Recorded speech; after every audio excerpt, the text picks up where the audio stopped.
All right, greetings everybody. Here I am in Beaverton, Oregon, and I'm going into Paul's Cigars to see what they got for cigar boxes. So let's go, check it out.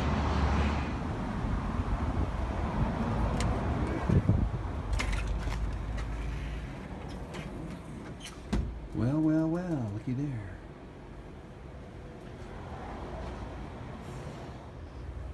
Couple Arturo Fuentes. And a brick house. Hello. All right, I scored. All right, we are out and about on our bicycle at the Dawson Creek Park here, and I found the perfect stick, just kind of abandoned, and it's got like perfectly straight vertical grain. So check us out. Seriously, isn't that awesome? And it's perfectly straight. I looked at it. Swing! All right, so here we are back in the wood shop. I have the boxes, and I have the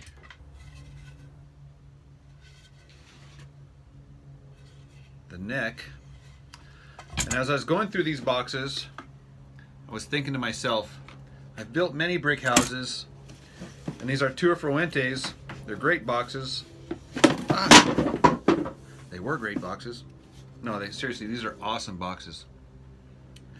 But what I was thinking about doing was I've never built one using these real shiny Romeo boxes. They look awesome.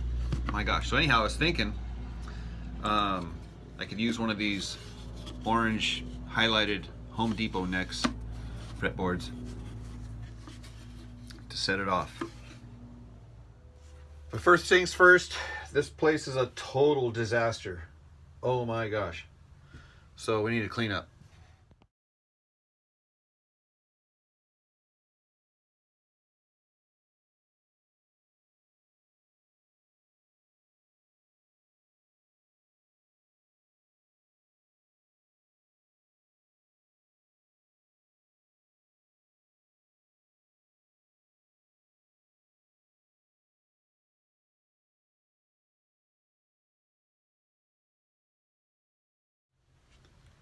So the very first thing I like to do is what I call a dry fit.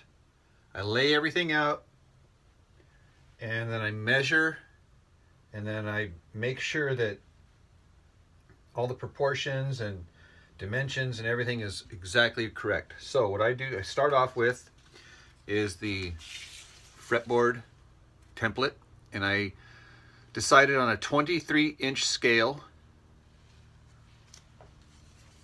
just because this is a little bit smaller box and I wanted it to be proportional. So I went ahead and cut the Home Depot ruler, and I did it so that this side here is the one side. So one is going to be up here. So it's right side up, and it starts at 1 and increases as it comes this way. So you might think it's backwards, but when you're sitting there playing and you're looking at it, it's actually 1 is up here and it goes this way. So the other thing is you got to decide how many frets you want. So I decided that I like 20 frets on this one here. So I went ahead and marked it and measured it to be exactly 20 frets. And then I cut this off here. Again, I like to use a 0 fret. And so I decided where the headstock would be. And again, a little bit smaller space here so that it's all proportional to the entire build. And then I get my long metal ruler, yardstick, and I set it right at the nut, right where that 0 fret's going to be. And remember, this is a 23-inch scale, so I look down here at 23 inches to see where my bridge is going to lie, right there. So it gives me about little over 2 inches, which is pretty narrow. Again, this is precision measurements here, because my hinge, my string catch, I need to have enough room on the back here to have room for the bridge to intonate, right? So does that make sense? The next thing I do is mark where the headstock's going to be, and then I mark where I need to gouge out the back angle, and then I also put a mark where the bridge is going to be. Again, this is a 23-inch scale, so I mark it right at the 23-inch. And of course, that's where I'm going to put the piezo pickup. And then also I measured where to cut this off so it's snug against the back of the box. And I cut that off right here. So I need to know how thick this top is so that I can correctly, accurately cut out for the back angle on the neck piece. But it's kind of hard to tell on here because it's got this little frame piece of wood around here, right? So I can guess, but I wouldn't be exact. So what I'm going to do here is I'm going to cut out the sound holes. That way I can see exactly how thin or how thick this wood is. All right, I opted for one sound hole. I didn't want to destroy this beautiful part here at the bottom. So I measured, and it looks to be 1/8 of an inch. We'll call it 5/32. And I was pleasantly surprised to find out that this is actual grain wood as opposed to MDF. We've notched the headstock and we've notched this for the back angle. So now we're ready to glue the fretboard in place as well as the heel. So we cut the heel, glued it, and I also did slots in my fretboard. So here the fretboard has been glued onto the neck, and notice how I did put in this case here, a metal. You can put anything, I just put a metal ruler in between the clamps and the fretboard so I don't get any indentations. So next, I measured the center of this box, and then I measured on both sides of center so that I could notch this thing out, because this is where my neck is going to sit. Now, a little trick I like to do is I like to take the drill and drill out along this little line right here. I kind of make it like a postage stamp. But an interesting thing here is when I was drilling, I was getting green sawdust.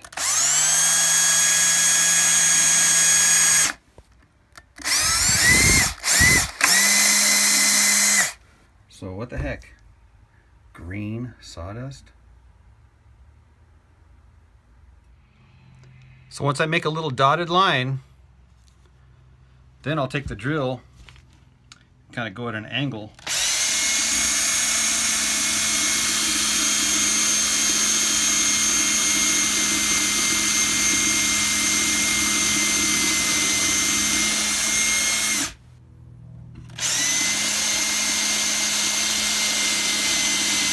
That makes it kind of easy. But no, again, notice that green. I suspect it's MDF inside here.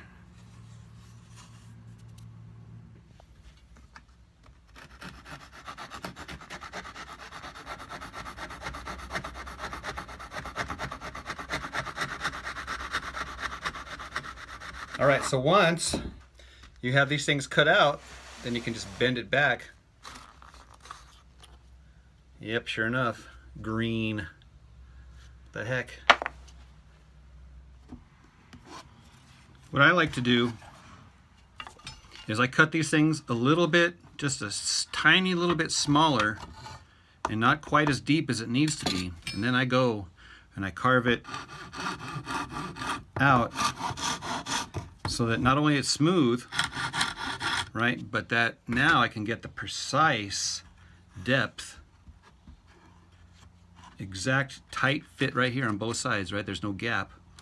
Same thing with the top. So that when you put it together, right, it is like there's no gap right there on the back either. It's just tight, tight, tight all around. Now comes my favorite part, and that is carving the neck.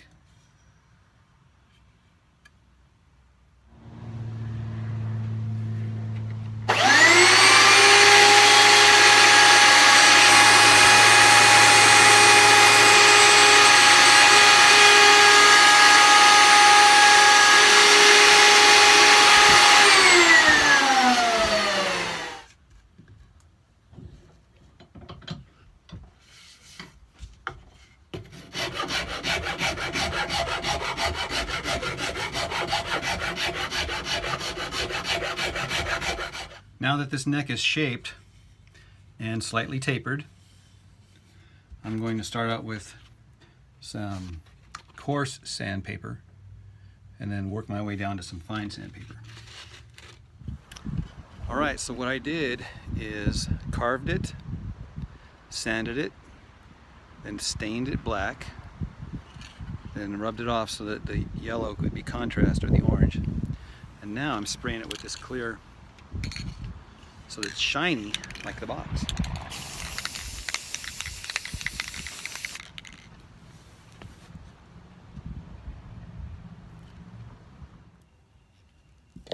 So when you're putting in your frets, you want to make sure to clear out all the gunk that's in your fret slot before you put the fret in. And this will ensure that your frets will seat flat and they won't be like lifted up, because if there's junk in there, that you might have a chance of having a high fret. So a couple of things that I do. The very first thing I do on these frets here is I cut them back at an angle like that, 45-degree angle. Right, so I have a 45-degree angle backwards here.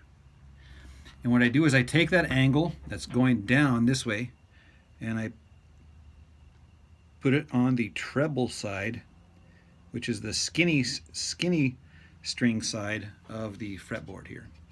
And I get one of these hammers with the Teflon tip, tap it in. Now when I cut this fret, notice I have that 45-degree angle. I know it's kind of hard to see here. It's about a 45-degree angle. And again, I just repeat, I put the angle going back on the treble side. And the reason why I do that is because after I file and dress and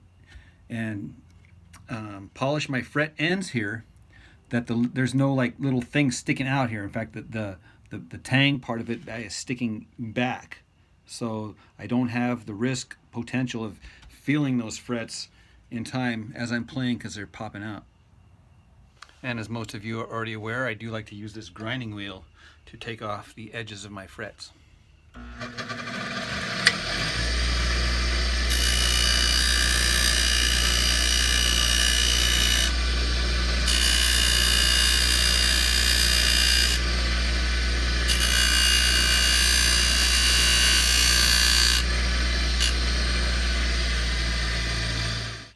So when it comes to filing these fret ends, I get these tiny little files.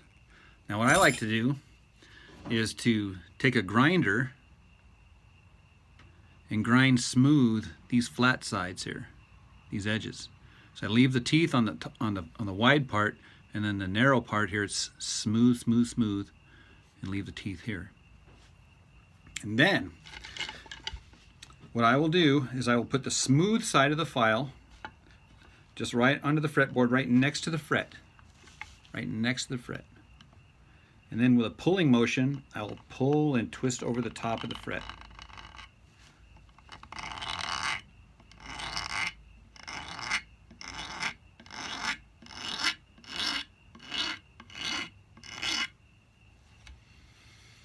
And then I'll do the same thing for the other side of the fret.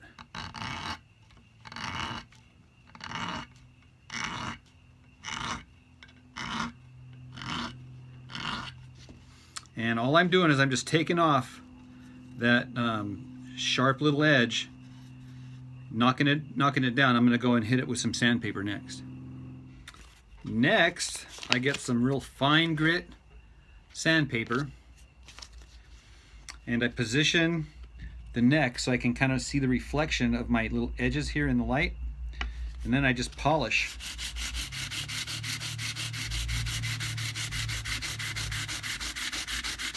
So that those little edges are like mirror smooth. I can see the reflection. Now I might take off some of the meat here and some of the stain or whatever. That's okay. I can go back and touch it up if I like, or I can just leave it because it kind of looks like binding. Either way. Then ultimately at the end you just feel it for smooth. And if there's any bump or any deformation, right, you just address it. But again, the goal is nice and smooth. We're getting down to the wire, so I'm putting on my metal ruler at the nut, 0 fret, and then I measure 23 inches. And then I cut out the little circle there with the Fosner bit. And I fill it with hot glue.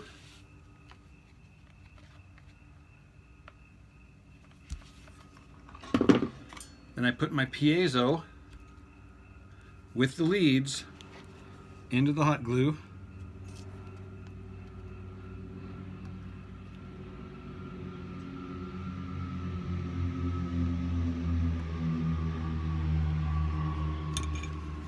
Give it some more hot glue. Just enough to fill the cavity, not too much more. And then a perfectly square shaped piece of paper strategically placed directly over the pickup. And then I have just a regular cigar box top that I put over the top and let it set so that it's flat.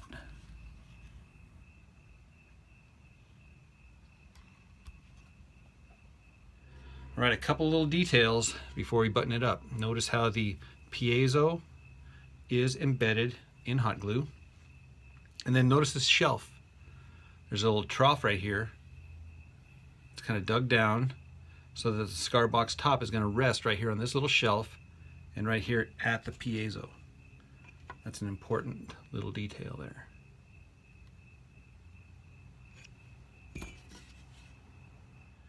And also there is a back angle, meaning that this portion right here is thicker and it gets narrower down at the end so that it tilts up and this part is tilt down, which means that the action is higher for your hands over here. We are just about done. The input jack has been installed, the neck is screwed in, and the piezo is wired directly to the input jack. I didn't want any extra switches or volume controls or an extra sound hole. I wanted to keep this top as elegant as possible. All right, this light definitely does not do this guitar justice.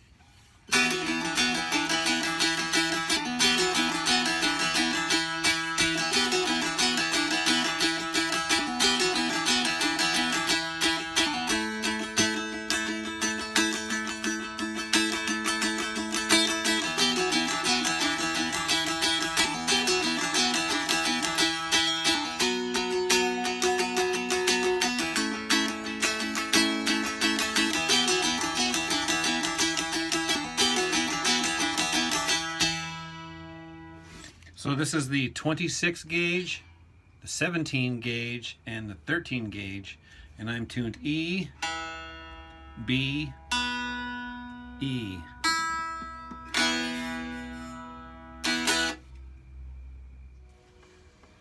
All right, so if it's not the airplanes during the day, it's the train at night.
All right, there's a couple of things that's noteworthy on this thing here. Notice how this sound hole is strategically centered inside that black quadrant.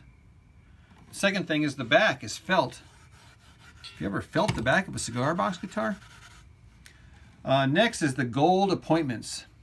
The gold letters, the gold grommet, the gold hinge, the gold inlays on the top there, the gold eyeliners and tuner grommets. So it's got a golden theme. It even has a golden hook on the top.